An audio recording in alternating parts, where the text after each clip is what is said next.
Good morning. Welcome into another edition of Words of Encouragement with Martin Houston. I'm running for mayor of Tuscaloosa, and I'm so excited to have an opportunity to come to you each and every day, hopefully with some words that will encourage you. Today, I want to take a moment and talk a little bit more about Black History Month. Black History Month should be a month that causes us to do three things, regardless of who we are, where we're from, and what we've done. It should be a time of reflection. We should take time to reflect upon many of the great achievements that African Americans have had in terms of accomplishing things for this great nation of ours. We should also reflect on the struggles that went through that they had to go through to get to where we are in today's history. And we should celebrate that. So we should reflect on the accomplishments. We should reflect on the struggles. And then we should turn that into a celebration of where we are, but not be satisfied with where we are. We must continue to move forward. And that's where the third thing comes in. The Black History Month should serve as a motivation for us to continue to break down barriers, go to new places, and find and accept new challenges. So once again, three things should be happening during this time of a celebration of Black History Month. We should be reflecting on the accomplishments. We should be reflecting on the struggles, but we should not get caught in those struggles. We should continue to move forward and celebrate what has been accomplished, but be motivated that there's still many mountains to climb and many hills that we can go over. I want to challenge you for the rest of this time, just kind of turning it into something right here local in Tuscaloosa. Let this drive you to take a chance. If you're out there struggling and you're wondering, hey, maybe not, let Black History Month, as you look and reflect and celebrate, let it motivate you to take a chance. Do not be afraid. You may fail. You may come up short. When it comes to this mayoral race, I'm taking on a battle that many have refused to take on, and that is to go against the incumbent, a very popular figure in serving in this community. But despite the battle, I'm still going to fight the fight. And my goal is to win the mayoralship. But if I don't, I want to bring about change and shine light on where the city can move to be better than what it is today. And that is ultimately my goal. I'm running to make Tuscaloosa the best it can be. We need diverse business and economic development. We don't need to just continue to stay in this Mercedes-Benz. Thank God for Mercedes-Benz and what it's meant to this community. But we have got to diversify our business and economic development. We have got to get to a place where we have some educational equality. No more failing schools. Two-thirds of the high schools in our district are failing. So no more failing schools regardless. And we have got to start getting students college and career ready.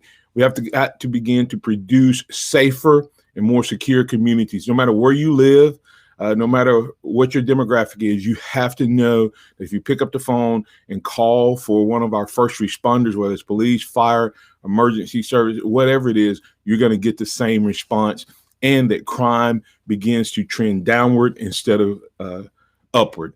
We have got to have safe and secure communities. And then we need a robust transportation system to help those who are getting jobs and need jobs and need to be able to expand the area in which they can search and know that the transportation will be there until they can afford to get their own means of transportation. Also for our senior citizens that may be in a more restrictive area. When I say restrictive, meaning that they don't have the means to get to back and forth to the hospital, to doctor's appointments, pick up prescriptions, etc., that they are also able to do that without any problems or challenges if they do not have their own means of transportation. We also need strong, well-maintained and strategic infrastructure planning. We have got to get to a place where our infrastructure planning is set to handle the growth that we're experiencing, where we're experiencing it. And we have to set some restrictions and guidelines potentially around those places that are growing faster than we can keep the infrastructure up. We also need to make sure that as we're setting infrastructure in place, we're doing the right thing so that we don't have to come back and upgrade infrastructure in 10 years or 15 years. We also need to make sure that the infrastructure that's out there is being maintained, that maintenance is being done. And when that maintenance is being done, it's not viewed or sold as improvement, but that it's really just maintenance. And then we have to be strategic in our infrastructure planning. We have got to begin to look at where is the city going to grow, which direction, north, south, east, or west, which direction are we going to grow, and then begin to plan accordingly, because most big businesses and industries are not going to come to our city if we do not have well planned out strategic infrastructure that will accommodate what they want to bring, as well as the families and jobs, et cetera, that they're going to bring to play. A couple other things real quick that I want to see as your mayor is we have got to begin to focus more on our youth. We have got to begin to focus on financial wellness for our community. We can't just keep thinking, hey, let's get them jobs. Money in and of itself will not solve everything, but how to properly use the money that you have, whether you're at the poverty line or way above it. Financial wellness is something that we all need in this community.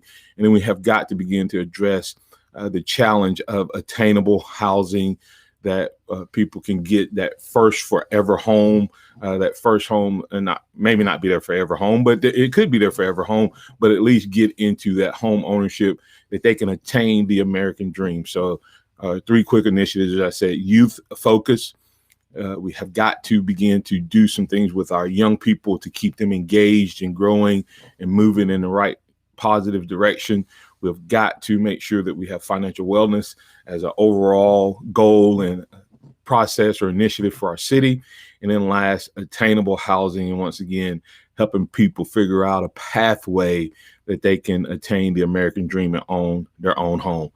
Last thing I want to say, as we think about Black History Month, and remember, it's about reflection of the good that we've done, but also a reflection of the struggles that we've had.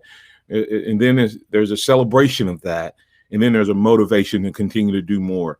Well, it's time for the city of Tuscaloosa, and it's time for diversity at City Hall that reflects the diversity of this community. We do not have that as it stands today, and we need to see that happen. I'm being labeled a lot of things as I've ran right now. It's been interesting, all of the things that I've been labeled, but I reject those labels, all of them. Because labels simply limit us and prevent us from always doing the best we can do. We may, have preferences here and there, but do not allow people to label you. I'm not going to accept those labels, and I'm going to lead and fight for this city.